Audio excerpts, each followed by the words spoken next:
Russia ও Ukraine বুধবার তুরস্কের ইস্তানবুলে নতুন করে শান্তি আলোচনায় বসছে।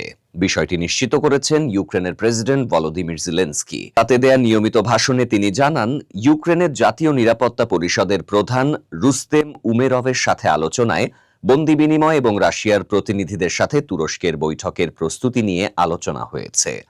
জেলেনস্কির এই শান্তি আলোচনার প্রস্তাব এসেছে এমন এক সময় যখন যুক্তরাষ্ট্রের প্রেসিডেন্ট ডোনাল্ড ট্রাম্প হুঁশিয়ারি দিয়েছেন যে আগামী 50 দিনের মধ্যে যুদ্ধবিরতি না হলে রাশিয়ার বিরুদ্ধে আরও কঠোর নিষেধাজ্ঞা আরোপ করা হবে। একই সঙ্গে যুক্তরাষ্ট্র ইউক্রেনীয় সেনাদের জন্য নতুন অস্ত্র সহায়তার প্রতিশ্রুতিও দিয়েছে।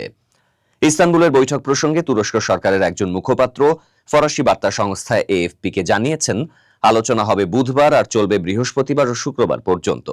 গত মে ও জুন মাসেও একই জায়গায় রাশিয়া ইউক্রেন শান্তি আলোচনা হয়েছিল, যদিও তখন যুদ্ধবিরতির বিষয়ে কোনো চূড়ান্ত সমঝোতা হয়নি। এবারের আলোচনাও চলমান যুদ্ধে অবসান ঘটানোর আরেকটি প্রচেষ্টা হিসেবে দেখা হচ্ছে।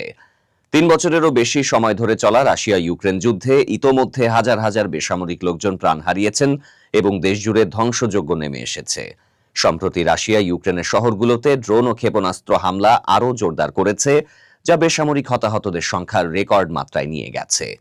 তবে মস্কো এই আলোচনার বিষয়ে এখনো আনুষ্ঠানিকভাবে কোনো বিবৃতি দেয়নি। রুশ বার্তা সংস্থা আরআইএ জানিয়েছে, রাশিয়া ইউক্রেন আলোচনা 2 দিন ব্যাপী চলবে, বৃহস্পতি ও শুক্রবার।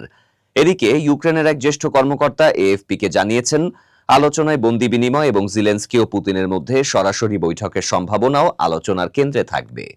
অন্যদিকে রুশ প্রেসিডেন্ট ভ্লাদিমির পুতিনের প্রতি নিজের হতাশা প্রকাশ করেছেন মার্কিন প্রেসিডেন্ট ডোনাল্ড ট্রাম্প।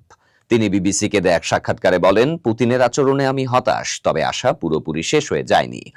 যদিও শান্তি আলোচনায় বড় ধরনের কোনো অগ্রগতির সম্ভাবনা নাকচ করে দিয়েছে মস্কো, ক্রেমলিনের মুখপাত্র দিমিত্রি পেসকভ সাংবাদিকদের জানান, দুই পক্ষ সম্পূর্ণ বিপরীত অবস্থানে রয়েছে এবং এখনো বহু কূটনৈতিক কাজ বাকি।